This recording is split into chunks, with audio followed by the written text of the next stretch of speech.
So without any further ado, hey, hi, how are you? I'm doing well. Welcome. Yeah. Well, thank you, Ann. New president of the Albany College of Pharmacy and Health Sciences.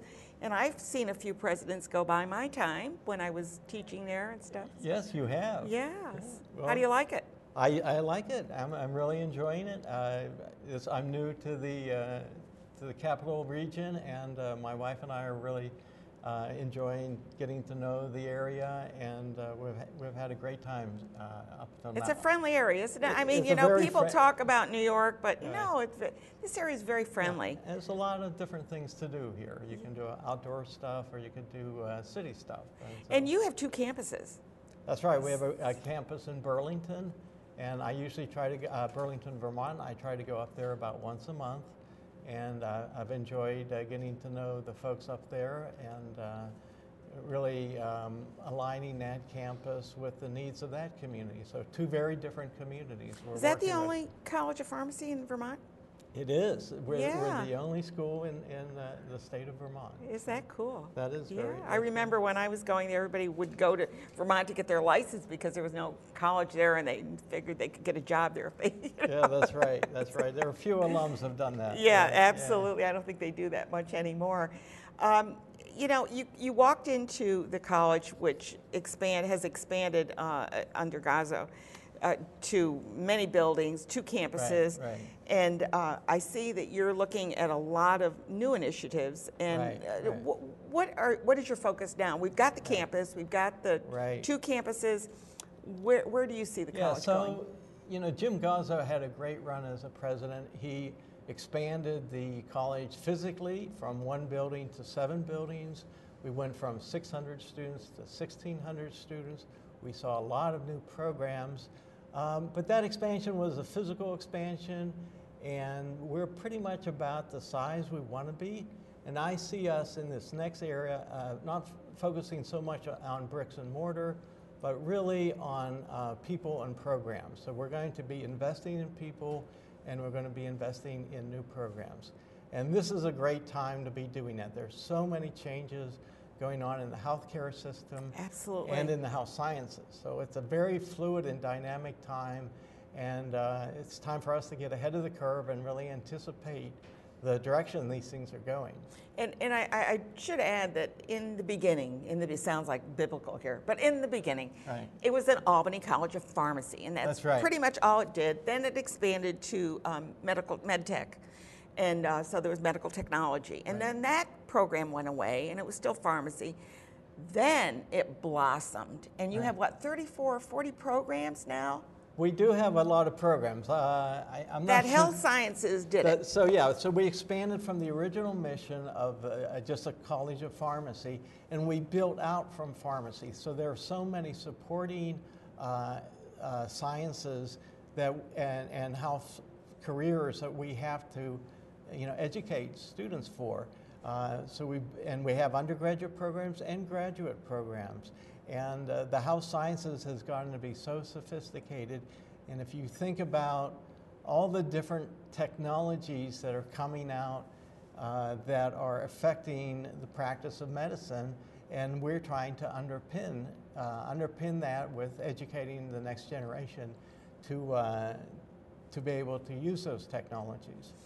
Lise Wheeler, who is with Laboratory Science, she's going to be on the show to talk about that. Excellent. Because she really tries to encourage people to think about that as a career path. Yeah. You also work closely with Dr. Shakamuso with the research end of it. Right. So that gives students an opportunity to really get their feet wet. Yeah, so they can get both the basic science where they can get very practical education. This is an interesting era because the healthcare system is moving to what we call personalized medicine.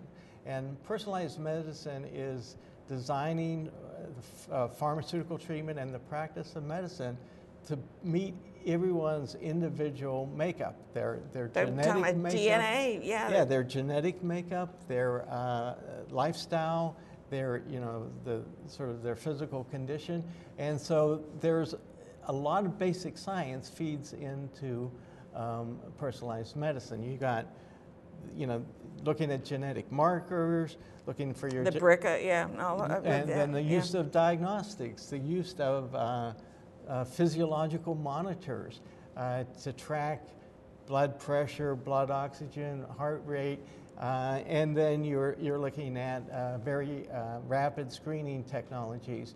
And so we have to manage all this information, and so there are actually very significant information technology challenges. So this is really a very exciting area because the basic sciences are really hitting the practice of medicine. We call it bench to bedside, going from the lab bench to an it's changed totally. It's absolutely changed.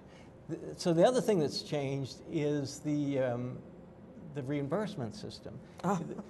There is a drive now. Headache. Yeah, headache. There is a drive now to what is called value-based services. So the practice of medicine traditionally has been very much a fee-for-service practice. So you fill a prescription, you're paying for 20 pills in a bottle or something.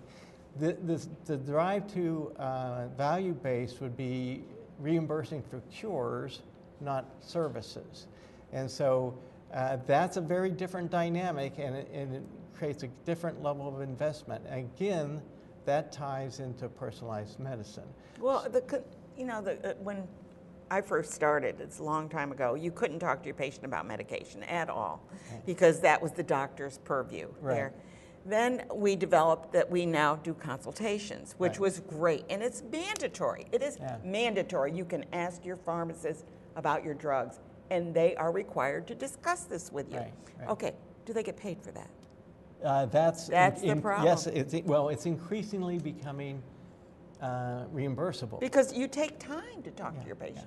Well, and so this is a big area we're teaching our pharmacy school students. It's called medication therapy management, and that is just managing the many different drugs a person will be taking. It's not uncommon for people as they get older in life to take more and more medications, and you go into some of these nursing homes, and people could be on 20 to 30 different medications, and that has to be managed. That has to be managed, and that's not something that's going to fall to a physician. That's going to fall to a pharmacist.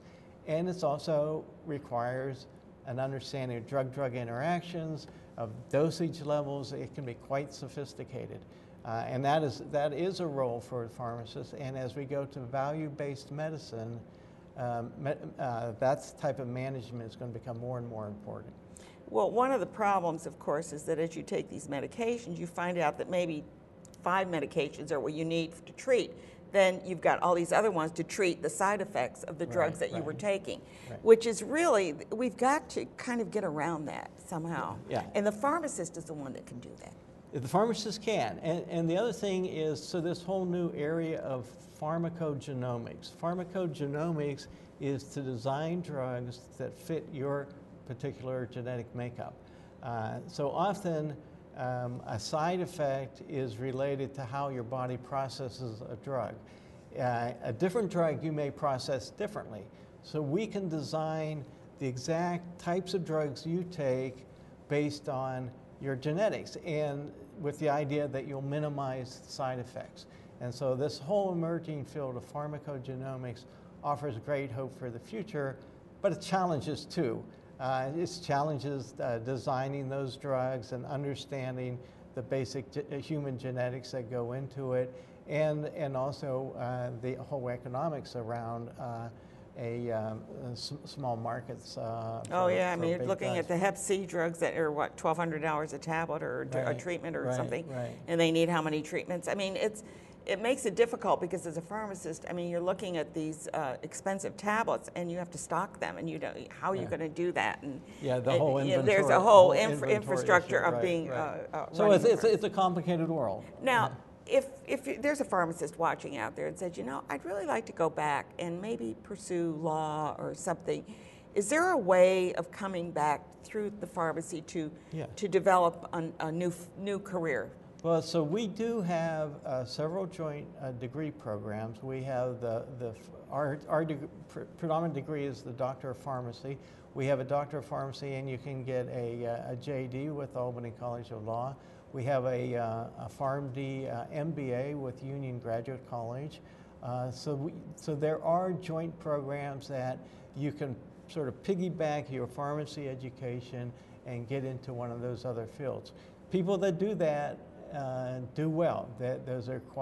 Those sort of They're in demand. Interdisciplinary fields are quite attractive, and they end up doing quite well. And I just read recently that to have two specialties, whatever they are, Right. gets you much better than the one specialty in any field, because you know, if you know computer sciences and you know engineering, you are just golden. You know? Yeah, so the two things in education are interdisciplinary education and experiential education. So like you say, getting knowledge at the interface between two disciplines is a very lucrative thing to do. It's very fascinating. That's where the action is.